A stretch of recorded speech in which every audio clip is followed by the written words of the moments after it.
এই ছোট মেয়েটা খুব খারাপ একটা কাজ করেছিল।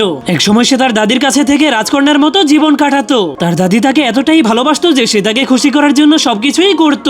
একদিন তার দাদি তাকে একটা বিড়াল ছানা উপহার দেয়, যা পাওয়ার পর মেয়েটা অনেক খুশি হয়ে গেলেও সময়ের সাথে সাথে সবকিছু ভয়ঙ্কর ভাবে বদলে যেতে শুরু করে। কারণ সেই বিড়ালটাকে আনার পর থেকেই দাদি তার নাতনিকে ভুলে গিয়ে সবসময় সেই বিড়ালটাকে নিয়েই পড়ে থাকতো। এমনকি এখন সেই ছোট্ট মেয়েটাকে দাদি ঠিকমতো খাবারও খেতে দিত না, কারণ সে সারাদিনই বিড়ালটাকে মজার মজার খাবার খাওয়াতে ব্যস্ত থাকতো। যার কারণে এসব দেখে মেয়েটার সেই বিড়ালটার উপর অনেক হিংসে হতে শুরু করলে সে ওই বিড়ালটাকে মেরে ফেলার সিদ্ধান্ত নেয়। কিন্তু প্রথমবার সে বিড়ালটাকে মারতে গিয়ে তার দাদির কাছে ধরা খেয়ে গেলে তার দাদি তাকে ভয়ঙ্কর একটা শাস্তি দিয়ে দেয়। কিন্তু এরপর একদিন বিড়ালটা সেই মেয়েটার সব থেকে প্রিয় খেলনাটাকে ভেঙে ফেলে, যার কারণে মেয়েটা দাদির কাছে বিড়ালটার নামে বিচার দিতে শুরু করলেও দাদি তার কোনো কথাই শুনে না। এই জন্য মেয়েটার ধৈর্যের সীমা ভেঙে গেলে সে প্রচন্ড রেগে বিড়ালটাকে রান্নাঘরে নিয়ে ব্যাগের মধ্যে ভরে দেয়। সে সিদ্ধান্ত নিয়েছিল এবার সে যেভাবেই হোক বিড়ালটাকে শেষ করে দিবে। কিন্তু সে বিড়ালটাকে পানিতে ডুবিয়ে মারতে গেলেই হঠাৎ করে সে তার দাদির গলার আওয়াজ শুনতে পায়। তাই সে তাড়াহুড়া করে বিড়ালটাকে মারতে গিয়ে টোস্টারকে পানির মধ্যে ডুবিয়ে দিলে পুরো ঘরেরই বিদ্যুৎ চলে যায়। কিন্তু তখনই অন্ধকারের মধ্যে দাদি নিচে পড়ে গেলে মেয়েটা নিজের ভুল বুঝতে পারে। কিন্তু ভাগ্য ভালো থাকায় দাদির শুধুমাত্র হাত পা গুলোই ভেঙে গিয়েছিল।